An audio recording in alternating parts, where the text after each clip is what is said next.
नमस्कार मित्रों, मैं हूं आपका फिजिक्स बडी और स्वागत करता हूं रे ऑप्टिक्स के इस अगले और लास्ट फेज में, जिसमें हम बात कर रहे होंगे ऑप्टिकल इंस्ट्रूमेंट्स के बारे में। This is going to be the first lecture on optical instruments in which will be talking about human eye and its defect. So far, we have covered all the possible scenarios in which we can understand that how light travels from one medium to another, as well as how light reflect. This is going to be a very important session. We have already covered different units on this channel. You can check them out. Apart from this, whenever we have something new, it takes time to understand. So give time and get the knowledge. It's very important for your board exam as well. Let's get started. So this is going to be the last part of this ray optics chapter, जहाँ पे हम कुछ optical instruments के बारे में बात करेंगे। और सबसे बड़ा ऑप्टिकल इंस्ट्रूमेंट जो हमारे पास है, इट इज़ ह्यूमन आई। तो will start from human eye only. कुछ बेसिक बातें हैं जो हमने क्लास 10th में पढ़ा है, उन्हीं को एक बार रिकलेक्ट करने की कोशिश करेंगे। Then will talk about what are the defects, what are the possible defects in human eye. Then the most important, simple microscope, compound microscope and telescope. तो ह्यूमन आई क्या है? तो you have already seen this kind of diagram in a book as well as in class 10th as well. तो जो major important बातें हैं उनकी इस पर्टिकुलर डायग्राम से रिलेटेड, उनको हम एक बार समझ लेते हैं। सबसे पहला इंपॉर्टेंट, जिस लेंस के बारे में हम बात कर रहे हैं, जो लेंस होता है हमारे पास यहाँ पे, this is something which can restructure it shape depending upon the position of the object. तो बहुत इंपॉर्टेंट है ये। ह्यूमन आई के अंदर जो लेंस होता है वो एक पर्टिकुलर पॉइंट पर अपनी अपने साइज को री ड्रॉ कर सकता है। कहने का मतलब, अगर ऑब्जेक्ट मेरा बहुत पास रखा हुआ है तो उसको फोकस करने की जरूरत है। फोकस करेगा तो उससे आने वाली लाइट रेस ज़्यादा से ज़्यादा पास होकर रेटिना पर फॉर्म करे। सिमिलरली अगर ऑब्जेक्ट बहुत दूर है तो लेंस अपने आप को इस तरीके से रिस्ट्रक्चर करेगा कि ज़्यादा से ज़्यादा लाइट रेस इससे पास करे। तो इन्हीं चीज़ों को समझने की आज हम कोशिश करेंगे। Similarly we have an important part in our human eye which is called ciliary body. इनको सिलेरी मसल्स भी बोलते हैं। इनका जो काम होता है वो यही होता है कि लेंस को एलोंगेट करना या लेंस को थिक करना। Then the most important here is optic nerve. इसका काम होता है सारे के सारे सिग्नल्स को आई से ब्रेन तक पहुंचना, और ब्रेन फिर उसको क्या करता है, अंडरस्टैंड करता है और हमको सिग्नल्स प्रोवाइड करता है that what we are looking at वो क्या है, उसको प्रोसेस करता है। तो वो सारी चीज़ें ऑलरेडी तुमने पढ़ी है। एक बार इस वाले पार्ट को बुक से जरूर रीड करना, और मैं बोलूंगा कि एनसीईआरटी से जरूर रीड करना इस ह्यूमन आई के पार्ट को। आगे बढ़ते हैं। एक सिंपल सा क्वेश्चन है यहाँ पे, the sensation of vision in the retina is carried to the brain by. जो भी हम देख रहे हैं रेटिना से, वो ब्रेन तक कौन कैरी करता है? बताओ जरा, what should be the possible part which do this? Optic nerves. Yes. इसके बाद दो इंपॉर्टेंट पॉइंट्स, नियर पॉइंट और फार पॉइंट। तो नियर पॉइंट क्या होता है? वो सबसे पास वाला डिस्टेंस जहाँ पे ऑब्जेक्ट रखा हो और हमें दिखाई दे। तो near point for human I 25 centimetre, ये हम बचपन से पढ़ते आ रहे हैं। सिमिलरली अगर मैं फार पॉइंट की बात करता हूँ, फार पॉइंट क्या होता है? लार्जर डिस्टेंस जिससे हम कोई भी ऑब्जेक्ट को देख सके, और ये है इनफाइनाइट। एग्जाम्पल के तौर पे, हम अर्थ से रहते हुए मून को इजीली देख पाते हैं। इट इज बिकॉज कि हमारा जो फार पॉइंट है वो इनफाइनाइट है। हम बहुत दूर तक की चीज़ों को भी बहुत इजीली देख सकते हैं, प्रोवाइडेड बस उसमें लाइट होनी चाहिए, क्योंकि लाइट ही है जो हमारी आइज में ट्रैवल करने वाली है। तो बहुत बेसिक टर्म्स है, हमने ऑलरेडी इनको पढ़ा हुआ क्लास 10th में भी। अब बात करते हैं डिफेक्ट्स के बारे में। So how many possible defects are there in human eye, इन चीज़ों के बारे में बात करते हैं। सबसे पहला डिफेक्ट आता है मायोपिया। मायोपिया क्या होता है? Short sightedness. शॉर्ट साइटेडनेस का मतलब क्या है यहाँ पे, कि होगा क्या कि जो भी हमारा ऑब्जेक्ट है उसकी पोजीशन कुछ इस तरीके से होगी कि हमको इमेज फॉर्म होते हुए नहीं दिखेगी। क्यों? क्योंकि जो लाइट रे है वो कहाँ पे मीट करेगी? लाइट रे मीट करेंगी रेटिना से पहले, you can say in front of the retina, जिसकी वजह से हमें क्या देखने को मिलेगा? जिसकी वजह से हमें देखने को मिलेगा कि जो इमेज है वो प्रॉपरली फॉर्म नहीं हो रही। अब इसका पॉसिबल रीजन क्या होता है? इसका पॉसिबल रीजन होता है हमारा लेंस। अगर लेंस अपनी एबिलिटी खो दे टू रीस्ट्रक्चर इटसेल्फ, उस एबिलिटी को खोने की वजह से ही हम यहाँ पे ये डिफेक्ट ऑब्जर्व करते हैं हमारी आई के अंदर। तो बहुत कॉमन डिफेक्ट है, बहुत सारे लोगों में होता है, जिनके भी मैक्सिमम चश्मे लगे होते हैं, उनको पॉसिबली इसी वजह से चीज़ें नहीं दिखाई देती। तो एक बार अगर हम इसको डिफाइन करें तो हम सिंपल सा बोलेंगे, it is a vision defect in which a person can see near by object but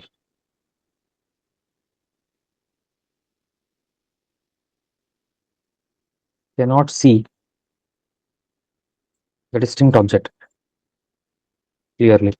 तो जो भी ऑब्जेक्ट होगा हमारा दूर कहीं रखा हुआ, उससे जो रेज आएंगी, वो रेज कैसे आएंगी? वो रेज आएंगी parallel to the principal axis. Principal axis किसके? हमारी आई लेंस के। तो जैसे वो रेज आएंगी, हमें पता है कि किसी भी ऑब्जेक्ट की इमेज बनने के लिए दो रेज का आपस में मिलना जरूरी है। तो हम यहाँ देखते हैं कि जो दो रेज मिलती हुई हमें नजर आएंगी, वो नजर आएंगी रेटिना से पहले।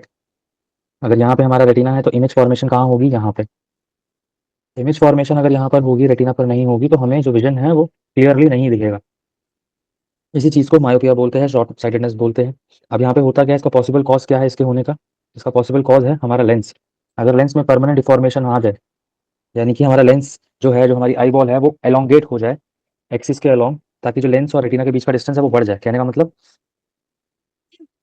ये जो लेंस है हमारे पास, इसके पास कैपेबिलिटी होती है अपने आप को एलोंगेट करने की और कॉन्ट्रैक्ट करने की। तो इस केस में होता क्या है कि जो हमारी आई बॉल है वो एलोंगेट हो जाती है एक्सिस के अलोंग, जिसकी वजह से जो डिस्टेंस है रेटिना का और आई लेंस का वो बढ़ जाता है। और इसी की वजह से जो फोकल लेंथ है आई लेंस की, वो काफ़ी छोटी हो जाती है, जिसकी वजह से कर्वेचर काफ़ी कम हमें देखने को मिलता है। और इसी की वजह से जो हमारी रेज है वो, जो लेंस को पास करके जो रेज मीट होती है, जो रेटिना पे मीट होनी चाहिए, वो रेटिना पे मीट नहीं होती। तो दिस इज अबाउट मायोपिया। एक सिंपल सा क्वेश्चन है यहाँ पे, the far point of myopic I is 40 centimetre. तो फार पॉइंट दिया हुआ मतलब कम से कम इतने डिस्टेंस पर ऑब्जेक्ट रखा होगा तभी हमें आई से इमेज बनेगी।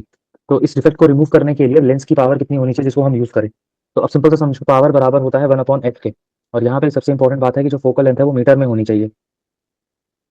अगर फोकल लेंथ मीटर में होगी तभी पावर कैलकुलेट की जाएगी। तो फोकल लेंथ यहाँ पे 40 सेंटीमीटर है, तो इसको मैं 0.4 मीटर लिख सकता हूँ। इसको जैसे ही मैं सॉल्व करूंगा, it is approximately 2.5।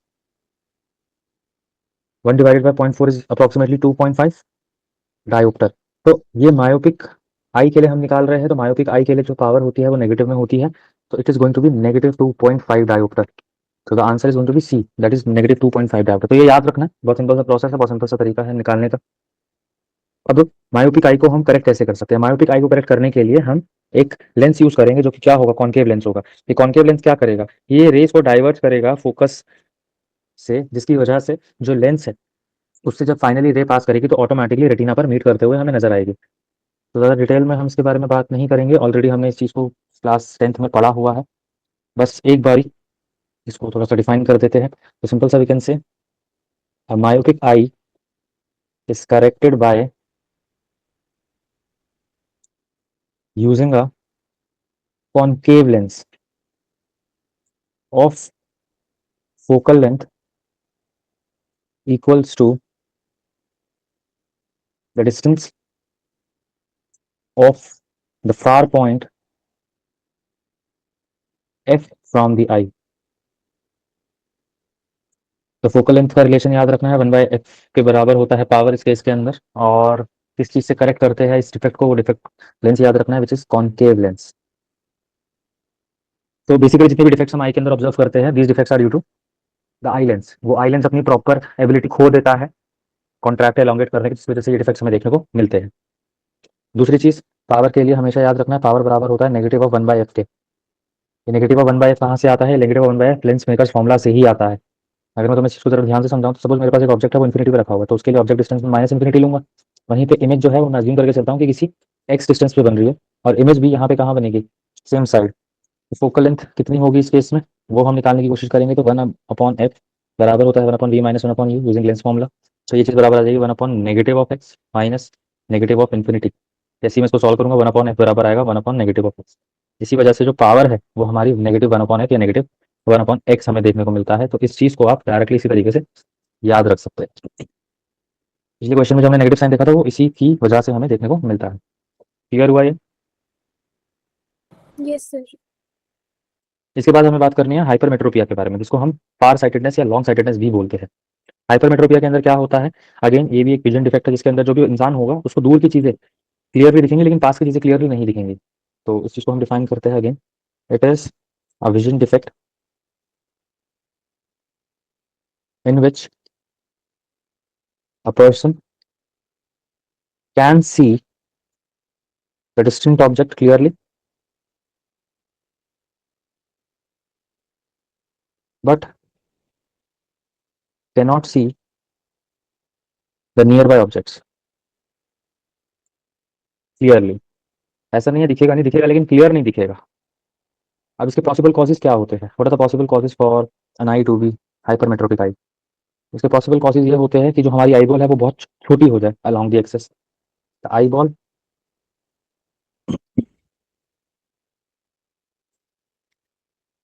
becomes too small along its axis, so that the distance between the eye ball और eye lens and the retina is reduced. जिसकी वजह से होगा क्या, जिसकी वजह से होगा ये कि जो फाइनली इमेज हमें मिलने वाली है वो रेटिना के आगे यानी कि बिहाइंड द रेटिना हमें इमेज फॉर्मेशन देखने को मिलेगा। और अगर रेटिना के बिहाइंड इमेज फॉर्मेशन होगा तो हमारा ब्रेन उसको यू कैन से आइडेंटिफाई नहीं कर पाएगा। एंड जो भी सिग्नल्स कैरी होंगे ऑप्टिक नर्व से they won't be a clear signal, distorted signals वो कैरी करेगा, जिसकी वजह से जो इमेज है वो हमें क्लियरली नजर नहीं आएगी। जिसकी वजह से हमें क्या देखने को मिलता है कि जो फोकल लेंथ है आई लेंस की वो बहुत ज़्यादा बड़ी हो जाती है। Focal length of the eye lens becomes too large,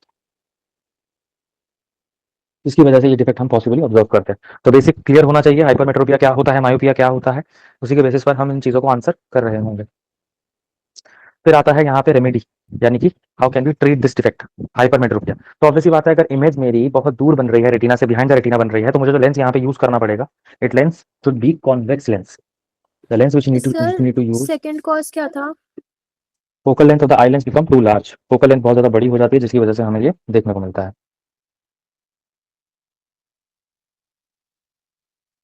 okay. Focal length बड़े होने का मतलब क्या है, फोकल लेंथ बड़े होने का मतलब है कि जो हमारा लेंस है वो थिन हो जाएगा, lens will become thin, eye lens will become thin.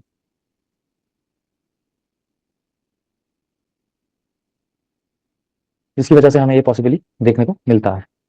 अब यहाँ पे समझने की बात यह है कि हम जो करेक्ट करेंगे वो करेक्ट करेंगे कॉन्वेक्स लेंस से। ये कॉन्वेक्स लेंस क्या करेगा, ये कॉन्वेक्स लेंस लाइट को थोड़ा सा डेविएट करने की कोशिश करेगा और जल्दी मीट करा देगा ताकि वो लाइट रे फोकस से होता हुआ रेटिना पर मीट हो। तो सिंपल सा याद रखना है, कॉन्वेक्स लेंस का इस्तेमाल कर रहे होंगे हम इस चीज़ को कैलकुलेट करने के लिए और इसी तरीके से इसको कैलकुलेट किया जाता है। अच्छा, अब अगर हमें इसके लिए पावर कैलकुलेट करना हो, हाइपरमेट्रोपिक आई के लिए पावर कैलकुलेट करना हो तो वो कैसे करा जा सकता है। तो सिंपल सा प्रोसेस याद रखो, जैसे कि मैंने बताया अगेन, हमारी जो इमेज है वो कहाँ बननी चाहिए, नियर पॉइंट पे, यानी कि 25 सेंटीमीटर पे, और 25 सेंटीमीटर को हम डी से रिप्रेजेंट करते हैं, इस चीज़ को याद रख लो।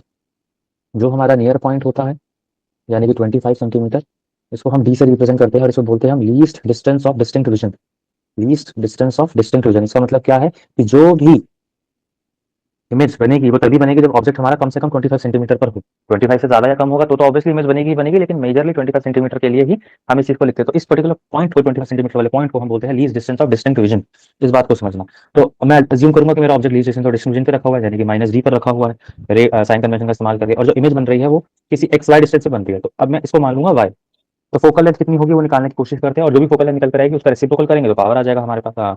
उसी को लिखेंगे तो पावर आ जाएगा हमारे पास। तो सिंपल से समझो, लेंस फॉर्मूला मैं फिर से इस्तेमाल करूंगा यहाँ पे। लेंस फॉर्मूला क्या कहता है, 1/v minus 1/u is equals to 1/f। इसी को अगर मैं इस्तेमाल करूंगा तो आई कैन राइट 1/नेगेटिव ऑफ y माइनस 1/नेगेटिव ऑफ t, यही बराबर होगा 1/f के। जैसे ही मैंने इसको सॉल्व किया तो f मेरे पास बराबर आ जाएगा y/d/y माइनस d के। ये y क्या है, ये y वो डिस्टेंस है जहाँ पे हमारी इमेज बनने वाली है, इसी का रेसिप्रोकल करेंगे तो पावर आ जाएगा y minus D upon Y into D. Again ये y क्या है, ये y वो डिस्टेंस है जहाँ पे हमारी इमेज हमें मिलने वाली है। तो समझो जरा इस चीज को, वापस से कैसे बोल सकते हैं, if a person can not see before distance d, मतलब अगर वो y से आगे नहीं देख सकता but want to see the object placed at distance d, लेकिन उसको देखना है जो ऑब्जेक्ट 25 सेंटीमीटर पर रखे है, तो आई की जो फोकल लेंथ है वो कितनी होनी चाहिए, Y D upon Y minus D, and power of lens कितना हो जाएगा, D minus capital D upon small D into capital D. Again ये जो स्मॉल डी है ये वो डिस्टेंस है जहां पे इमेज बनने वाली है, और तभी हम इस चीज को इस्तेमाल कर रहे होंगे। तो इमेज कहाँ बने कि हमको क्लियरली नजर आए, यही चीज हम यहाँ पे देख रहे हैं। क्लियर हुआ ये वाला part. Yes sir. Hyper myopia और हाइपरमेट्रोपिक और मायोपिक आई से क्वेश्चन आ सकता है केस बेस्ड के अंदर। जो भी हमारे केस बेस्ड क्वेश्चन रहने वाले हैं, 2 क्वेश्चन, उसके अंदर से मोस्ट प्रोबेबली एक क्वेश्चन हाइपरमेट्रोपिया और मायोपिक आई से रिलेटेड आ सकता है। तो ये फोकल लेंथ सर निकालना, पावर निकालना। इसमें स्मॉल डी क्या होता है? स्मॉल डी मैंने वही बताया, जिस डिस्टेंस पे हमारी इमेज बनने वाली है। जनरली क्या होगा कि जो भी मेरा लेंस है उसके पास सपोज मैंने एक ऑब्जेक्ट रखा, तो ऑब्जेक्ट डिस्टेंस इस केस में हो जाएगा ये, और ये ऑब्जेक्ट डिस्टेंस कम से कम डी होना चाहिए, तभी हमारी इमेज बनेगी, तभी हम देख पाएंगे इसको। अगर डी से कम होगा तो हमें नहीं दिखेगा। वहीं पे जो वाई है या फिर जो स्मॉल डी है वो होगा जहाँ पे इमेज बन रही है। अब ये इमेज जो है इनिशियली कहाँ बनेगी, रेटिना से दूर बनेगी। तो ये जो डिस्टेंस है जो रेटिना से दूर बनने वाला है इसको हम वाई डी लेते हैं, इमेज डिस्टेंस की मैं बात कर रहा हूँ। फिर इसी चीज को करेक्ट करने के लिए जो लेंस हम यूज करने वाले हैं कॉन्वेक्स लेंस, उसकी पावर क्या हो ताकि इमेज करेक्ट फॉर्म हो, वो निकालने के लिए हम ये फॉर्मूले का इस्तेमाल करते हैं। तो ये वही फॉर्मूला है जिसका इस्तेमाल करके जितने भी ऑप्टोमेट्रिक होते हैं वो लेंस बताते हैं कि हाँ भाई ये वाले पावर वाला लेंस आप यूज करेंगे तो आपको क्लियरली नजर आएगा। तो बहुत सिंपल है, ये चीज हम खुद से भी देख सकते हैं, बट थोड़ा सा मुश्किल है। We need to analyse few things then we can come to the conclusion. Clear हुआ?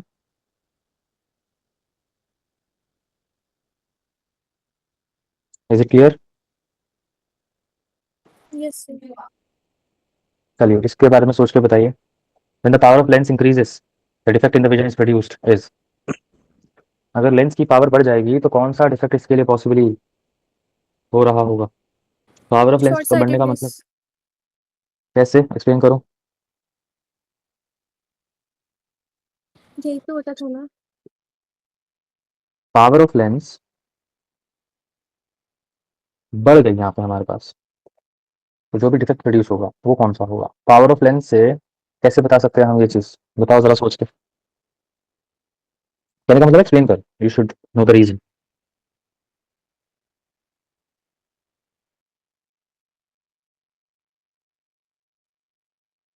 सर रीजन क्या मतलब? देखो सिंपल समझो, अगर लेंस की पावर बढ़ जाएगी तो जो भी रेज उसमें से एंटर कर रही है वो ज्यादा से ज्यादा कन्वर्ज करेंगी। मतलब ये लेंस है, इसकी पावर बढ़ गई तो ये जो भी रेज आएंगे वो जल्दी कन्वर्ज हो जाएंगी। जल्दी कन्वर्ज हो जाएंगे तो इमेज जो है वो रेटिना पे बनने की बजाय पहले बनेगी। और अगर इमेज रेटिना पे बनने की बजाय पहले बनेगी तो इसी चीज को हम शॉर्ट साइटेडनेस बोलेंगे। ऑल्दो आंसर ठीक है लेकिन थोड़ा समझ आना चाहिए। और अगर लेंस की पावर कम हो जाएगी, जैसे कि ऑपोजिट केस में होता है, तो रेज कहीं दूर जाके रेटिना से ना मिलके इमेज कहीं दूर बनाएंगी। तो ये चीज हमें देखने को मिलता है लॉन्ग साइटेडनेस के केस में, जब पावर आई लेंस की कम हो जाए। अब इसके बाद कुछ छोटे छोटे डिफेक्ट्स और आते हैं। एक को बोलते हैं प्रेस बायोपिया। प्रेस बायोपिया काफी हद तक हाइपरमेट्रोपिया के लिए ही है, मतलब सिमिलर ही है। इसमें होता क्या है कि जो भी हमारा इंसान होगा वो नियर बाय ऑब्जेक्ट ढंग से देख नहीं पाएगा, लेकिन दूर के ऑब्जेक्ट को दिखेंगे बिना किसी डिफिकल्टी के। डिफरेंस यही है इन दोनों के अंदर कि ये जनरली देखा जाता है बूढ़े लोगों में, यानी कि एल्डरली पीपल के अंदर। और ये एज के साथ ऑटोमेटिकली हमें देखने को मिलता है। मतलब this is something which can't define. एक टाइम के बाद आई लेंस अपनी कैपेबिलिटी अपने आप को खो देता है, जिसको हम बोलते हैं अकोमोडेशन ऑफ आई। तो जो पावर ऑफ अकोमोडेशन ऑफ आई होता है वो ऑटोमेटिकली धीरे धीरे रिड्यूस होते चले जाता है, जिसकी वजह से ये डिफेक्ट हमें देखने को मिलता है। तो ये एल्डरली पीपल में देखने को मिलता है और ये नेचुरल है। ये एक पॉइंट के बाद हर किसी में देखने को मिलेगा ही मिलेगा, ऐसा मान के चलो। इसमें होता क्या है कि जो हमारा आई लेंस है वो अपनी फ्लेक्सिबिलिटी खो देता है। तो eye lens loses it's flexibility, जिसकी वजह से ये पूरा का पूरा सिनेरियो हम ऑब्जर्व कर रहे होते हैं। तो इसी चीज को प्रेसबायोपिया बोलते हैं। ज्यादा डिटेल में नहीं जाना, बस तुम्हें आइडिया होना चाहिए। बूढ़े लोगों में ज्यादा देखने को मिलता है। जो आई लेंस है वो अपनी पावर अकोमोडेशन खो देता है, अपनी फ्लेक्सिबिलिटी खो देता है, जिसकी वजह से हाइपरमेट्रोपिया की तरह ही हमें दूर का दिखना थोड़ा कम हो जाता है। उल्टा बोल दिया। हाइपरमेट्रोपिया की तरह ही जो भी इंसान है वो पास का नहीं देख पाएगा, लेकिन दूर का उसको फिर भी दिखेगा। तो सिमिलर टू हाइपरमेट्रोपिया, मैं इसको ऐसे बोल सकता हूँ। तो छोटी छोटी चीजें हैं, इन चीजों को याद रखना है। इसके बाद आता है अगेन, अगर मुझे इसके लिए रेमेडी चाहिए तो मैं कॉन्वेक्स लेंस ही यूज करूंगा, जैसा कि मैंने हाइपरमेट्रोपिक आई के लिए यूज किया है। तो ज्यादा कुछ खास नहीं।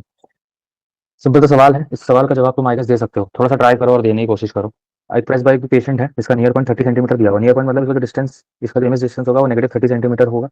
और जो फार पॉइंट है वो 40 सेंटीमीटर, मतलब जो इमेज मैक्सिमम जो डिस्टेंस पे ये देख सकता है वो है 40 सेंटीमीटर। हमसे पूछा गया था dioptric power of the corrective lens for seeing distance object is. तो पावर कितनी होनी चाहिए वो निकालना है। तो सिंपल सा फॉर्मुला लगाओ, 1/v - 1/u = 1/f। Focal length निकलेगा, उसका रेसिप्रोकल करो, तुम्हें पावर मिल जाएगा। ट्राई करो जरा, सिंपल सा क्वेश्चन है।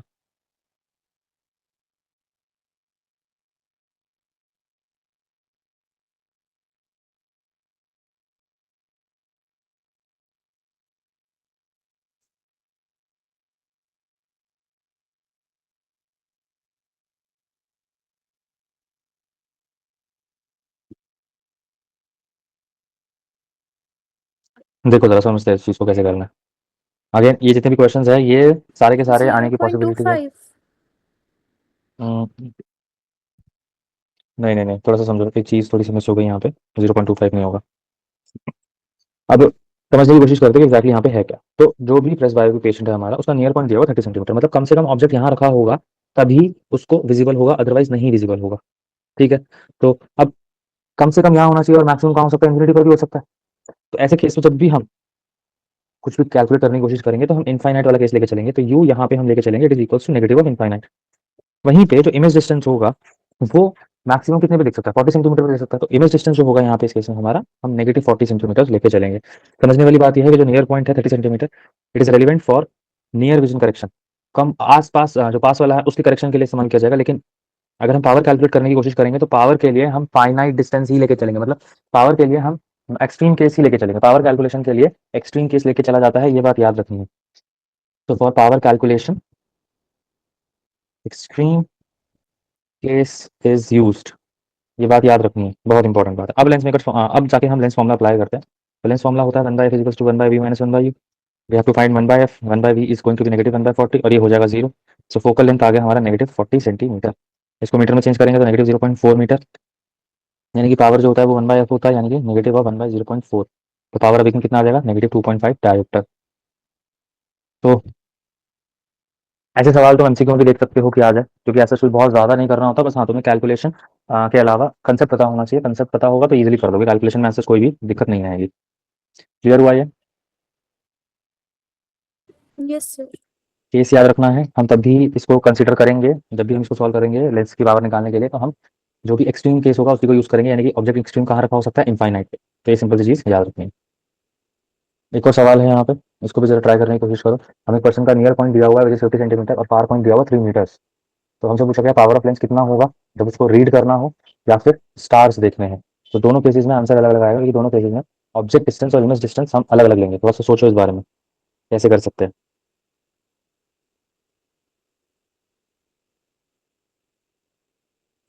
थोड़ा सा आइडिया दे देता हूँ। जब हम रीडिंग की बात कर रहे होंगे, जब हम रीडिंग के लिए पावर कैलकुलेट कर रहे होंगे, तो यहाँ पे हमें जो पास वाला विजन है उसको करेक्ट करना है। तो पास वाले विजन के करेक्शन के अंदर हमारा जो ऑब्जेक्ट है वो जनरली कहाँ रखा होगा जब हम रीडिंग कर रहे होंगे। तो object should be placed at 25 centimetre least distance और डिस्टेंस विजन। तो यू जो होगा इस केस में वो होगा 0.25 सेंटीमीटर, और इस 25 सेंटीमीटर को हम क्या बोल सकते हैं, it is equals to 0.25 metres. Similarly जो इमेज मेरी बन रही होगी वो नियर पॉइंट पे बन रही होगी, जो कि 50 सेंटीमीटर है, यानी कि वी हो जाएगा मेरा नेगेटिव 50 सेंटीमीटर, यानी कि नेगेटिव 0.5 मीटर। तो पहले केस में तुम यू और वी इसका इस्तेमाल करोगे और फिर निकालोगे कि पावर कितना आएगा लेंस का, जिसको हमें यूज़ करना है। इसको सॉल्व करो, you can get the value of power by finding out the value of focal length. Similarly अगर हमें दूर के ऑब्जेक्ट देखने हैं, बहुत दूर के ऑब्जेक्ट देखने हैं, तो उस केस में क्या होगा, उस केस में जो हमारा ऑब्जेक्ट डिस्टेंस है वो क्या हो जाएगा, नेगेटिव इन्फिनिटी, क्योंकि ऑब्जेक्ट हमारा बहुत दूर रखा हुआ है। लेकिन इमेज कहाँ बनेगी, क्योंकि फार पॉइंट क्या है, फार पॉइंट है 3 मीटर, तो इमेज बनेगी हमारी नेगेटिव 3 मीटर पे। तो ये दोनों पॉसिबिलिटी है इस केस के अंदर जो हमें समझ आनी चाहिए। ये समझ आ जाएगा तो we can easily calculate power. Calculate करो और बताओ क्या आंसर होना चाहिए यहाँ पे। वही फॉर्मूला यूज करना है, थिन लेंस फॉर्मूला, और कोई फॉर्मूला यूज नहीं करेंगे हम।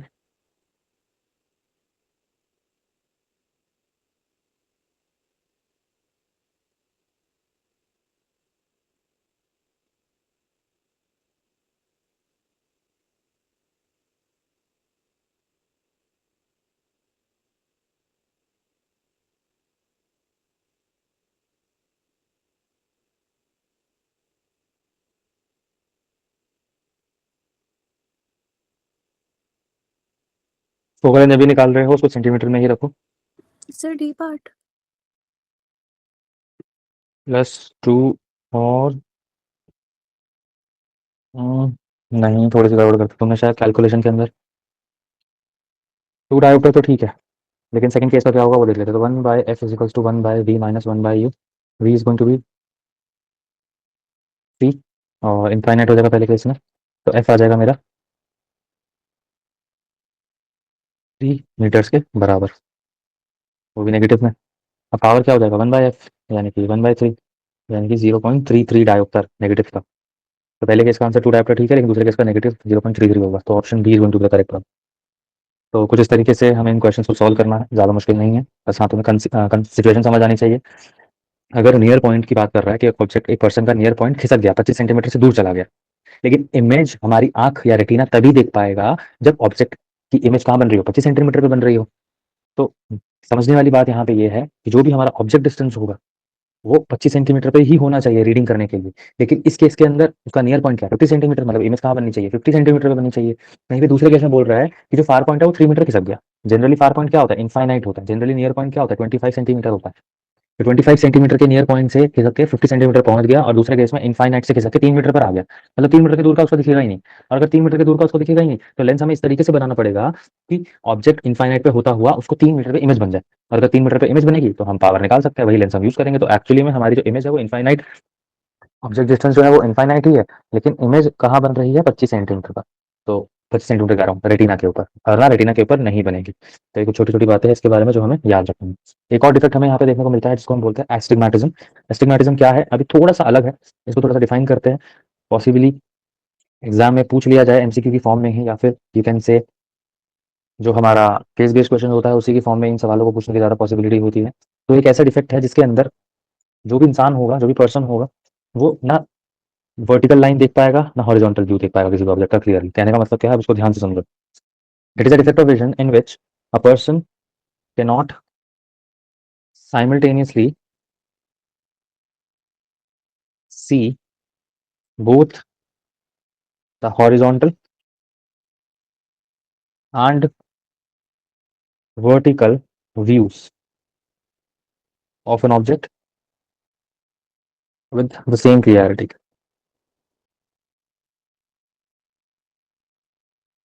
कहने का मतलब क्या है, एग्जाम्पल के तौर पे सपोज मेरे पास एक ऑब्जेक्ट है और वो कुछ ऐसा रखा हो। अब जिस पर्सन को एस्टिग्मेटिज्म होगा उसको ना हॉरिजॉन्टली ऑब्जेक्ट ढंग से दिखाई देगा ना वर्टिकली ऑब्जेक्ट ढंग से दिखाई देगा। मतलब थोड़ा सा विजन जो है ना वो ब्लर हो जाएगा। और इसके चक्कर में जो इमेज हमें मिलेगी, ऑब्जेक्ट की इमेज जो मिलेगी उस पर्सन को, वो कुछ ऐसे ऐसे मिलेगी। मतलब एक स्ट्रक्चर जो कि पूरा का पूरा क्यूब था, वो एक ऑटोमेटिकली ऐसे स्ट्रक्चर में कन्वर्ट हो जाएगा आई की वजह से। मतलब काफी अजीब है, लेकिन हाँ होता है ऐसा। और ये चीज भी ज्यादातर हमें देखने को मिलती है एज के साथ ही। इसका जो मेजर कॉज है, इसका मेजर कॉज यही होता है कि जो हमारा कॉर्निया है वो परफेक्टली स्फेरिकल नहीं है। ये बात भी याद रखनी है, एस्टिग्मेटिज्म का कॉज क्या होता है। Cornea is not perfectly spherical in shape. अगर कॉर्निया परफेक्टली स्फेरिकल नहीं होगा शेप के अंदर, जो लाइट एंटर कर रही है उसके एंटर में थोड़ी प्रॉब्लम होगी। और इस परफेक्टली इन शेप का ना होने का मतलब क्या है कि जो उसका अपर्चर है वो थोड़ा सा बढ़ गया। हम ऐसे बोल सकते हैं it may have a large curvature. जो कर्वेचर है वो बढ़ गया वर्टिकल प्लेन में, जिसकी वजह से ये चीज हमें देखने को मिलती है। तो सिंपल से समझो, अगर कोई पर्सन एक मेश को देखने की कोशिश कर रहा होगा, एक जाल को देखने की कोशिश कर रहा होगा, तो उसको समझ ही नहीं आएगा कि इसको कहाँ से होल्ड करना है। और तुमने अक्सर देखा होगा ये चीज बूढ़े लोगों के साथ होती है। Those who are elderly person, उनके साथ ये चीज हमें देखने को मिल जाती है। तो बहुत जनरल नहीं है, लेकिन हाँ देखने को मिलता है। This is also because of the defect in cornea. Cornea में डिफेक्ट ऐसा होगा, उसकी जो शेप है वो स्फेरिकल नहीं रहेगी, उसका कर्वेचर थोड़ा सा बड़ा हो जाएगा वर्टिकल प्लेन के अंदर। अगर मैं इसकी रेमेडी की बात करूँ या इसकी करेक्शन की बात करूँ, तो करेक्शन काफी यूनिक है। इसका करेक्शन देखने को मिलता है हमें by using cylindrical lens. Cylindrical lens का अगर इस्तेमाल किया जाए तो इस चीज को भी करेक्ट किया जा सकता है। तो बस तुम्हें आइडिया होना चाहिए दैट सिलेंड्रिकल लेंस का इस्तेमाल करके हम इसको करेक्ट होता हुआ देख पाएंगे। जो इमेज ऑब्जेक्ट की पहले ऐसे बन रही थी, वो करेक्ट होके वापस ऐसे ही बनेगी लेंस रेटिना के ऊपर। सिलेंड्रिकल लेंस इस चीज का काम करता है। सिलेंड्रिकल लेंस कुछ ऐसा होता है। अगेन इस सेम चीज को भी हम उसमें यूज करते हुए नजर आ सकता है स्पेक्स के अंदर, और अच्छे खासे लोग इसको भी यूज करते हैं। क्लियर हुआ ये वाला पार्ट। Yes, sir.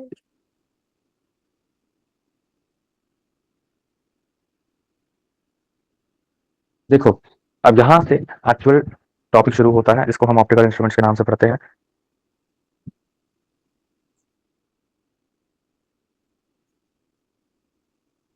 इस चीज को हम नेक्स्ट क्लास से शुरू करेंगे। आज के लिए इतना ही रखते हैं। मेजरली कहने का मतलब यही है कि आई को अच्छे से रीड कर लो, आई के बारे में अच्छे से पढ़ लो, दो चार क्वेश्चन कर लो बुक के अंदर से, ऐसे जरूर खोलो, उसमें से ह्यूमन आई के अंदर जितने भी डिफेक्ट्स हैं उनको अच्छे से कर लो। उसके अलावा इसके बाद जो हमें ऑप्टिकल इंस्ट्रूमेंट्स के बारे में बात करनी है, दो मेजर ऑप्टिकल इंस्ट्रूमेंट्स आएंगे, एक होगा माइक्रोस्कोप और एक होगा टेलीस्कोप।